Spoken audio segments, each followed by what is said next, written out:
That was Michael Jackson with Billie Jean. I'm Tom Whalen, sitting here with Alfred. I guess actually changed his name today. His name is actually Allard, because he just realized that he is actually the long-lost son of Howard Stern and Weird Al Yankovic.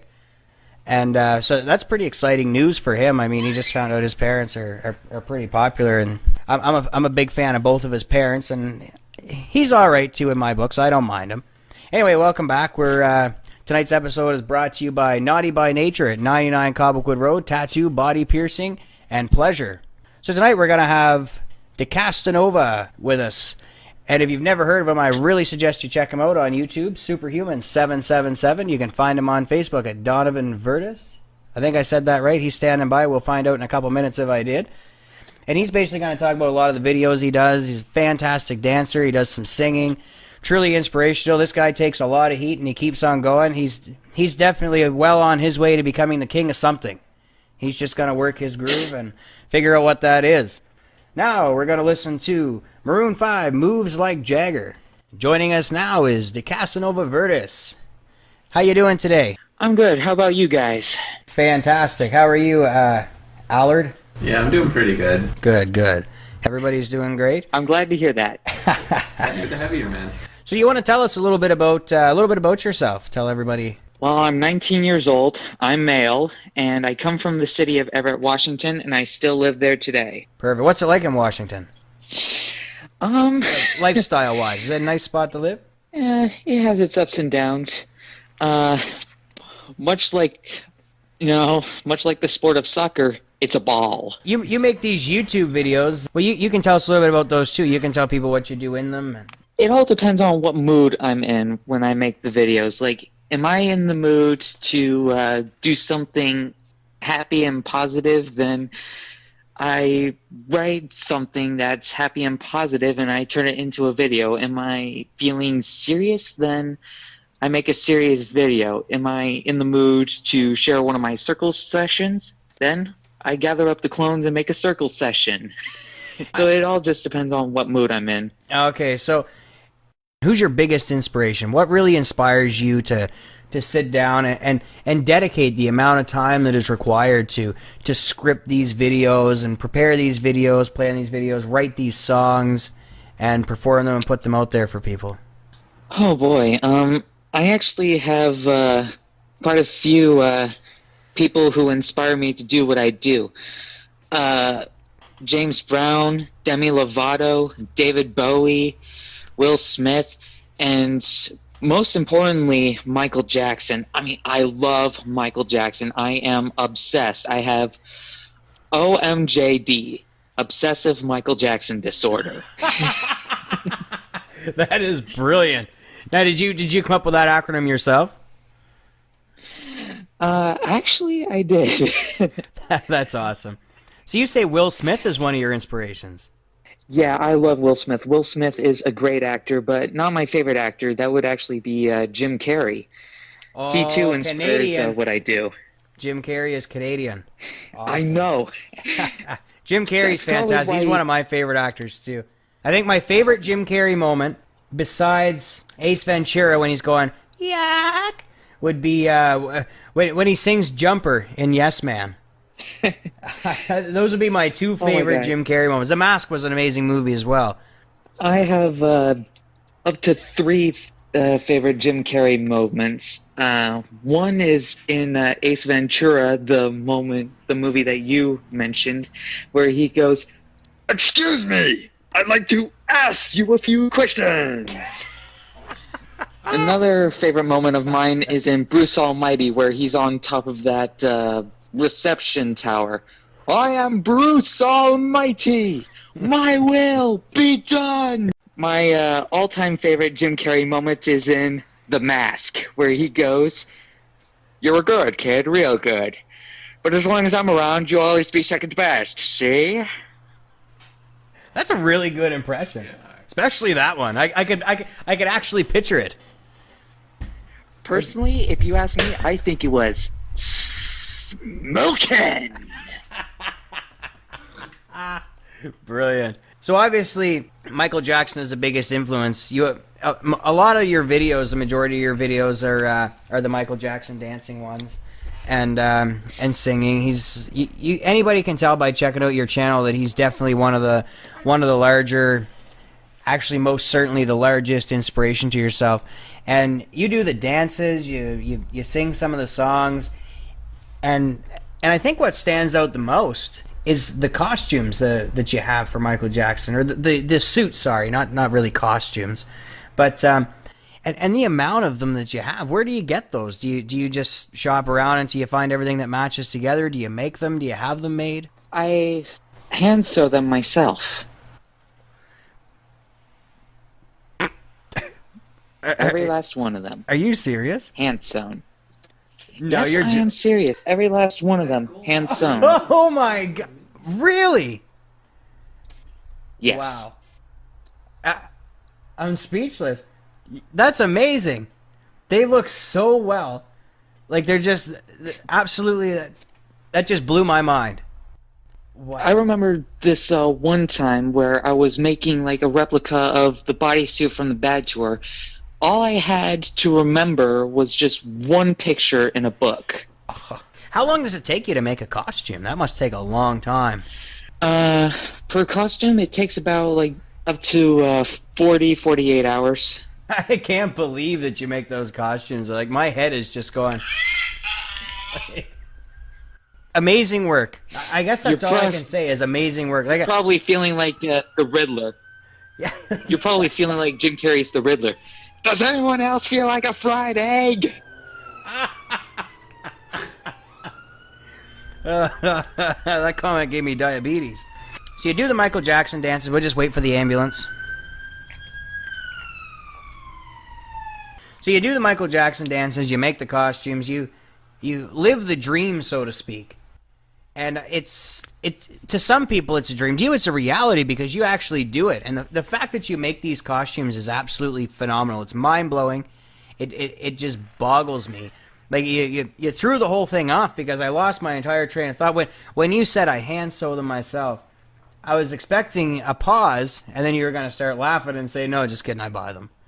But the fact, like, wow, that just goes to show the amount of effort that you actually put in and multiplies it. Because now not only do you take the time to make these videos, to plan them, to set everything up, get your friends together, and anybody that's needed for this, you also spend the time to make each individual outfit. So, one question I was wondering, and do you do drugs? No.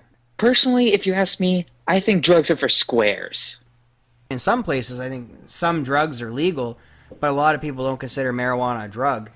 Well, it is a drug because I once read this article about a teenager who died from doing marijuana, and there was another teenage girl who died from a hit of cocaine, and then there was one more teenager who died from a hit of synthetic pot. So personally, I think all drugs are bad, and they should have never been legalized at all. Because by legalizing them, you're actually putting innocent lives at risk. Yeah, I can see that. I mean, it's terrible in some cases. You see young parents, not necessarily even young parents, parents of all ages that will put their addiction, their drug addiction, before the needs of their family and their children and things like that. And it just makes for a terrible upbringing. I was fortunate my parents didn't do drugs. And to my knowledge, they still don't. I can't imagine that they do. We'll be right back, and we'll talk to you a bit more. We're going to listen to a song here. It's going to be a song that you have inspired me to play. Will Smith, Getting Jiggy With It. Will Smith, Getting Jiggy With It. We're here with the Castanova, Donovan Vertis. Superhuman 777 on YouTube. And what is your Twitter? My Twitter is dcasvertis. DCASVRTIS. So you make those suits, you're self-taught, and how long did it take you to continue to do this, and when did you start doing this? At what point? Oh man, it's a long story. I started sewing back when I was a freshman. However, it wasn't always so good because back then I was an alcoholic, and Sophomore year, I tried to take it back up because I got sober, and I noticed ever since I got sober, I just got better and better at it. So I just kept on going, and before I knew it, I was sewing like really great outfits, and they actually fit me like a glove. So I just kept doing it. That's great. So when you say you were an alcoholic, how much did you drink? Not in total, but per time. Oh my god. I remember, like, I would actually be smuggling beers into my school. I would probably be drinking like 7 a day. Oh, wow. Maybe 8. Wow. I had a real problem. I would say for the age you would have been, yeah, that's pretty crazy. Wow. I'm glad that you're over. I'm glad that you moved past it. It must have been quite a challenge to move past that point in your life. Yeah, it was hard. It was a mess, but I persevered. So was it just basically opportunity had arisen for you to start drinking, or were there some personal problems? I was actually driven to drinking by the really abusive behavior of my mother. So yeah, like my mother was absolutely crazy. I mean, she was abusive physically and verbally. So I got out of there as soon as I could. I feel you, man. And it's hard. It's hard, but my mother always, like, she used to say, "Oh, you're never gonna go anywhere. You're never gonna do this. You're never gonna do that." So when I was 17, I started working in radio, and then when I was 19, I got out of radio for a bit and went and dabbled in law enforcement, and I was actually a municipal law enforcement officer for 2 years, and then I got back into radio. So I've already done the 2 things that I always wanted to do that she told me I could never do. And actually today I had a meeting, and I'm going to be hosting a TV show. But yeah, I definitely feel you, and I know Allard there says that he can relate to that as well. Yeah. My mom said that I wouldn't be able to graduate high school. I would drop out and get the GED like she did. Boy, did I prove her wrong. Yeah, it's tough. It's definitely tough with problems and things going on at home, especially the people that are supposed to be there to support you when you don't have anybody else to support you. My father was always really good. My parents split up when I was 13, and when I was 16, I couldn't handle it anymore, and I just kind of kept working toward what I wanted to do and finally got there. And once you overcome that, it's great to look back and say, you know what, I made it through this. Like people that see me down there, they're just amazed to say, you know what, it's amazing to see what you've become out of where you came from. And they're like, no offense. It's like, no, I know exactly what you mean. And I can see the same thing in you, especially in knowing this. Like you're doing what you love. You're happy doing it. Nobody can hold you back because you're not allowing anybody to hold you back. You're a doer and a go-getter. And that's very inspirational to myself, and I'm sure to many others, because there's so much bullying that goes on, whether it's from home, whether it's from work, whether it's from the internet, school, whatever. There's just so much. Even when you walk down the street, people constantly are judging other people.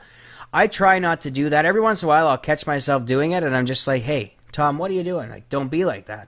And then I just kind of snap out of it. I'm never rude to anybody. I am jokingly. I am very, I don't know what the word is, but 99.9% of the time, people understand that I'm joking and they know what I'm about. So they're either like, no, let's not have this conversation, or we just kind of can laugh it off, because I don't go in depth and harp on people, but I like to have some fun with things. Well, I pretty much look at it this way. If you're not me, you're not my boss. And even seeing your videos, especially on that page on Facebook. I'm not going to advertise the page because the page isn't important, because we don't need any more assholes there. We need assholes everywhere else. We just need to discover the assholes. but I mean, the way you deal with people, the way you can just brush it off. I mean, they try they try so hard. I don't know if it makes them feel good about themselves. I think what it is they're all just looking for a couple of likes on their comment. And it's amazing to see also the realm of support for many people, not just you on there, but the amount of people that will actually still stand up for other people who might not be online at the time of the comment. And I mean, it goes to show there are still some good people out there. They're far and in between, but they exist. You just gotta know where to find them. That's right. So, Michael Jackson trivia, are you ready? We're going to see how well you really know Michael Jackson. Are you know ready? him? I've actually met him in 2006. Really? All right, so we're going to hold off on the trivia. So you met Michael Jackson, and tell us about that. Well, I was with my grandparents, and we were taking a trip to Arizona, and Las Vegas was one of our side stops. And, I split off from my grandparents for a few moments because I had to use the restroom. And I remember in the restroom, this guy came in. He had a very familiar voice, a voice that I only remember hearing on Michael Jackson's albums. And then I realized that the face that he had was just a disguise. He took off his disguise, and it was him, Michael Jackson himself. We began talking. We talked about all sorts of things. He talked to me about his past and stuff. And before we parted ways, he gave me an autograph, which I still have today. And before we went our separate ways, he said, "I see part of me in you." And I could kind of see why, because back then I was about 9 years old, and he's a child at heart. He's a celebrity, so there's that extra special something about him. And in this case, it was his talent, his singing, his dancing abilities, and the fact that he in of himself is or was a gift from God. He wasn't down here playing around. He was brought to this world to influence a lot of people. So at 9 years old, when you met Michael Jackson, and you were a huge fan of him then, at that age, were you singing his songs and learning to do the dances at that point? The dancing, not quite yet, but I was listening to his music because music was a really big part of my life, especially his, because I could really connect to what he was singing about. So now we're going to do a little bit of Michael Jackson trivia. And we're going to see how well you really know Michael Jackson. We can tell so far that you really know Michael Jackson quite well. And I mean, geez, he had a conversation with you. He saw parts of himself in you. What? Oh. Do you know Michael Jackson's birthday, including year? Okay, 1958, August 29th. Oh, you got it. Michael Jackson was known as the king of what? Pop, rock, and soul. You got her. The best-selling Michael Jackson album is? Easy, Thriller, and Thriller to this day is still the biggest selling album of all time. Thriller is my favorite Michael Jackson song. I absolutely love that song. And after two more questions and a little bit of conversation, we're actually going to listen to Thriller. Alrighty, and during what song was the moonwalk introduced? Billie Jean! Oh, you got her. You are good. You definitely know Michael Jackson quite well. Alright, so speaking of Michael Jackson, we're going to listen to Michael Jackson and Thriller. We'll be right back. Alright, and we're back with De Castanova, Donovan Vertis. And we've already learned so much about him, and we're still in shock here about the fact that he makes those costumes, the fact that he's met Michael Jackson. Those are two amazing things that we did not know. We knew very little when he first called in and we first spoke with him, and I mean, we know so much now. And really, this has been an absolutely amazing interview. He's great. He's a great person. His videos are great. His dancing's great. And his seamstress skills are great. I mean, wow. Absolutely astonishing. And De Castanova, it must have been a very troubling day for you when Michael Jackson passed away. Troubling? That doesn't even begin to describe it. It tore me to dust. I can only imagine. I have always been a Michael Jackson fan. Now, you're a Michael Jackson ultra fan. You're past that. And I mean, when I was just in shock, I couldn't believe it. I said, "There's no way." I said, "This is some kind of hoax," and that's what I had hoped it was. And sure enough, it wasn't. Do you want to tell us a little bit about that day for you? Well, it started off really bad. Like, my water heater was busted. I had a really cold shower, and it was, like, sprinkling, and I was pretty much soaked to my shoes. And then when I got home, it got even worse when I pulled open the internet, and it said that Michael Jackson had died. And that just... it tipped me over the edge. I threw a gigantic fit. I was throwing furniture all over the house. I snapped the table in half. I even punched through several glass windows. Wow. I mean, it hurt, but I didn't care. What hurt worse was that Michael had died. Oh, okay. Right. You mean you didn't care about smashing stuff? Okay. But it's amazing how you can remember exactly what you were doing that day. It's funny because I can too, and my day wasn't going as bad as yours. I actually remember I was playing Grand Theft Auto San Andreas, and I went online to find a cheat, and I opened up and oh my gosh, Microsoft or whatever, the MSN. Yes, MSN was the homepage. It was either that or Yahoo, and that was a top story, and I said, "No way, you got to be joking." And I just looked at it, and I said, "Oh my gosh, I can't believe it." So I stopped playing Grand Theft Auto and checked about 50 different sources, and they all said the same thing, and it's just, oh my god, I was just in shock. I couldn't believe it. It's just one of those things. I mean, it changed the world. It really did. I mean, people all over the world were in shock and denial, and it was just such a hard day for everybody. And it's... I feel like everyone around the world lost a little something when Michael died. I mean, I feel like Michael Jackson was a bridge where a bridge normally wasn't. I mean, he wasn't for one race, one religion, one country. He was the bridge between the oceans. He was the bridge between religions. He was a bridge between races. He was a bridge where a bridge normally wasn't. And to have that, like, gone, all because of a homicidal doctor, it was BS. It was garbage. It sucked. All right, and we're back with the Castanova. On YouTube, you can find him at Superhuman777. Or you can check out my fan page, facebook.com/DCVirtus. Capital D, capital C, capital VRTIS. Not only do you do the Michael Jackson things, you also do some Spider-Man skits. And you have a Spider-Man costume, and I can only imagine that you probably made that yourself. Yes. How did I know? That's crazy. But that's not as crazy as the Michael Jackson costumes. Or sorry, the Michael Jackson outfits, because wow, they are just it still blows my mind. Wow.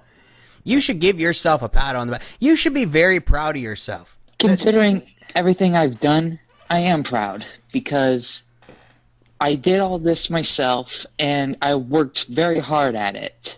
And, you know, all the money in the world, it's no substitute for hard work and ingenuity. Spider-Man, what got you into Spider-Man? Was just something you enjoyed?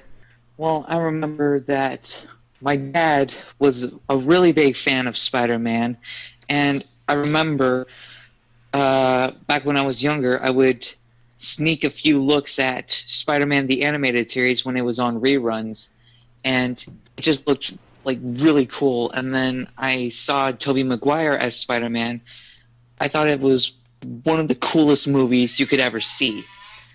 And then as a junior in high school, I remembered that, and I thought, what if I did that as a class project? Like, what if I did Spider-Man for class projects? And before I knew it, I was like remembering all the good times that I had watching Spider-Man, and eating breakfast, watching it. I mean, it was really amazing how many memories came flooding back. And then I realized I was a lot like Peter Parker, considering that I was like two people in one. Like, in my off time, I was just me, but when I got on stage, I felt like a reincarnated Michael Jackson. Wow. Is there any connection between Michael Jackson and Spider-Man? Like, what do Michael Jackson and Spider-Man have in common? Is there really something, or is it just two separate things that you're fans of? Well, personally, I think that they're alike because, in my opinion, they're both superheroes. Like, Michael Jackson, on stage, he's Spider-Man, but off stage, he's Peter Parker. But both sides try to work hard in making the world a better place. Spider-Man helped New York, and Michael Jackson helped the children of the world. Mm-hmm. So what? When you say Michael Jackson helped the children of the world, I just want your insight on this. What did Michael Jackson give the children? He gave them hope. He gave them the knowledge that there is someone out there who cares about them. And I know that for this one kid, his name was Fargus, he helped get Fargus a liver, and that saved his life. Wow. That's absolutely phenomenal. I wonder how his children are doing. Are they anywhere in the media? Are they doing anything like artistically or music-wise? Well, I know that Paris is very popular on social media. I haven't seen much of Prince, and I know that quote-unquote Blanket changed his name to Biggie. But aside from that, I don't remember every last thing that they do. Was Blanket the child's real name? No, his real name was Prince Michael II, but they chose to call him Blanket because Michael Jackson said that a blanket is a blessing. And I think if you dig even deeper, there is a saying that three's a charm, and Blanket was Michael's third child. So three's a charm, and a blanket is a blessing. So I could kind of see how that would fit, but Blanket nowadays goes by Biggie. That's interesting. I wonder what he does with that name, or what he plans to do. What he plans to do with that name. Maybe he's gonna come out as like a rapper or something. We can make guesses, but we can't confirm or deny it because we are not him. Exactly. Michael Jackson. I don't know what to call it. It's not. I don't know what the proper term would be for the entire. It's more than paraphernalia. No, it's not paraphernalia. It's way more than a career, and it's an empire. Not quite, but there's a word for it. Era? It's an era. No, not quite an era. An era is like a period of time. He was then, and he is still now. Yeah, I was saying era because he was an old era and he's still a current era, so to say. So how long the era has left is so to say. Like, is he going to be like Elvis, where Elvis is still a big name? Or is his era going to slowly fade through time, do you figure? I don't think Well, I don't know, but I'm pretty sure that at the end of time, people are still going to remember who Michael Jackson was. He's easily one of the biggest names in the music industry. Oh, yeah, for sure. Now, do you have any, Allard, do you have anything you wanted to add? Or you wanted to ask? I mainly want to ask, like, his dancing stuff. Like, was that self-taught as well, or did you ever take lessons? I never took a lesson. That is all self-taught. Really? How many hours have you spent on that, if you had to guess? Let's see. I started close to the end of middle school, and I've worked on it since. And I somewhat perfected it as a junior, so I guess that would be like 4 or 5 years worth of work. Wow. And I know a couple of those videos you were doing the dances at the school. I don't know whether it's your school or whatever. Now, the people that are in the videos, were they all in on it? Were they all helping, or were some of them just walking by and it was just kind of going on? They were just walking by. Okay, I often wondered that. Actually, we were talking about that the other day. We said, I wonder if they are in on that, or if they're just kind of just going through the halls. And is your school okay with that, or where does it stand on that? I don't know where they stand on it. Besides, I don't go to that school anymore. I graduated in 2015. Okay, congratulations. Congratulations. So you're working on a new song. Yeah, I'm calling it Dirty Egotist. Do you want to give us a little insight on that? Like just maybe talk about it? Well, Dirty Egotist, it's pretty much based on the egotistical people that try to put me down. Like, there was this one rival, his name is Nate Holcomb, a.k.a. Arlo.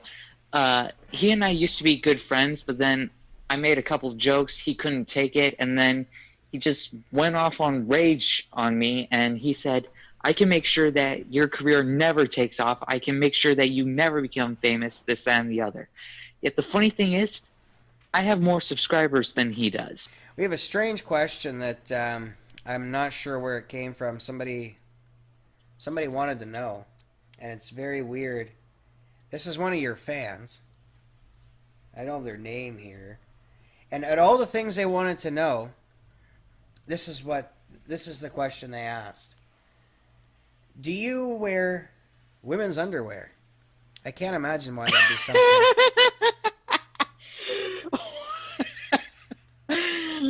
Oh, God. Okay. I'm sorry. That's okay. The answer is no. All right. I don't wear women's underwear. I am male, so I wear men's underwear. Preferably boxers. They're more comfortable, much more comfortable. Anything big? Anything that you want to add? Any inspiration that you want to tell people who are trying to follow their dreams or pursue their dreams, who might be being held back by somebody, or who might just be afraid to do it because they're not sure what people are going to think? The floor is yours. You have the rest. Well, the rest of the show is yours, and just gonna. Okay, so I just want to say, for those of you who have dreams yet don't know how to get your feet up off of the ground and pursue them, well, just remember, not everything happens like immediately. It takes time, but just because it takes time doesn't mean that you won't get there. When you're pursuing a dream, there are 3 things that you can do: practice, persevere, and persist. Just keep doing that, and eventually you'll succeed. It might not be as fast as you wanted to, but just remember, hard work and ingenuity is all worth it in the end. Also, I want to say that I respect and support the legacy of Michael Jackson, and now that he's no longer here, it's my job as a tribute artist and as an impersonator to keep the legacy going and to keep the meaning of what Michael Jackson was alive. He was a good man, and he deserves to be remembered throughout time. And I also want to say that even though Michael Jackson is my greatest inspiration, that means no insult to any of my other influences. David Bowie, Demi Lovato, James Brown, they're all great artists. If you have a chance to check any of them out, please do, because they are really great artists, and you'd be doing yourself a favor if you listen to them. Also, for those of you who want to take up songwriting and singing, just remember, you have to sing from the heart, because if you want to be good on CD, good music, then you have to get your lyrics from the heart. If you're a rapper like Eminem, Lil Wayne, or Arlo, then your lyrics would most likely come out of your butt. If you're a singer like me, Demi Lovato, or Michael Jackson, then the lyrics come from your heart, and that's what makes you great. Also, I would like to say that there are certain rumors about me going around, transitioning, and I want to put on record that's not true, and people are probably starting those rumors based on the song I wrote called Transgender Hottie. Now, the reason I wrote that song is because I wanted to say something with my music, to say that I support transgender people, and they're no different than anyone else, especially transgender women. And this transgender girl, Michelle Henley, she's no different than any other woman. So I show respect for the transgender community. So if you're transgender, just remember, you're awesome, I respect you, and you're awesome. You want to follow me on social media, I'm on Twitter at DCasVertis, DCasVRTIS. And I also have my Facebook page, facebook.com/DCVertis. Capital D, capital C, capital VRTIS. I'm also on SoundCloud as D Casanova, and you'll also find me on YouTube, Superhuman777. So I think that's about it. You're listening to Tom on Happy Hour, and they're going to finish off with Man in the Mirror.